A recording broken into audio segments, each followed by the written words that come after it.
अस्सलाम वालेकुम। SM news के साथ मैं हूं मुक़द्दर रज़ा। SM न्यूज़ स्टूडियो में खुशामदीद। खबरों का सिलसिला बढ़ाते हुए हबशान करते हैं चनियोट से।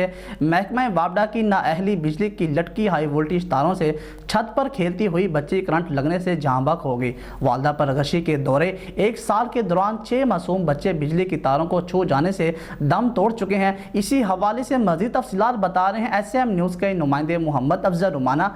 जी अफजल, बताइएगा क्या तफसीलात हैं आपके पास?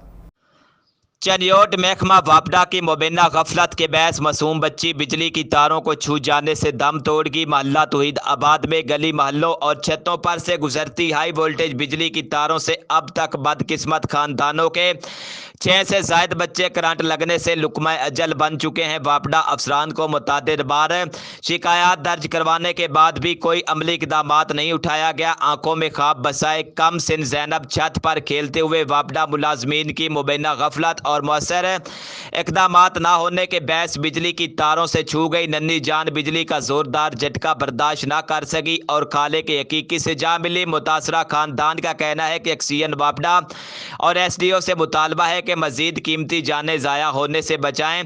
अब तक 6 बच्चे इन तारों की वजह से करंट लगने से जाँ बाक हो चुके हैं। मुंतखब अवामी नुमाइंदों और वज़ीर आज़म पाकिस्तान इमरान खान और वज़ीर आला पंजाब से हमारी गुजारिश है, इस मौत की वादी पर भी नज़र डालें। हम कब तक अपने मासूम बच्चों के लाशें उठाते रहेंगे? बिजली की लटकती हाई वोल्टेज तारें, अब तक कई जिंदगियां निकल चुकी हैं। महलों में मौत बांटती इन तारों को मौसर इक़दाम करते हुए मजीद इंसानी कीमती जानें जो हैं उनको ज़ाया होने से रोका जा सकता है। कैमरामैन मोहम्मद आरिफ ढक्कू के साथ मोहम्मद अफजल रमाना, चनियोट। बहुत शुक्रिया अफजल तफसीलात से आगाह करने के लिए। अब तक के लिए इतना ही। मज़ीद खबरों के लिए देखते रहिए SM न्यूज़।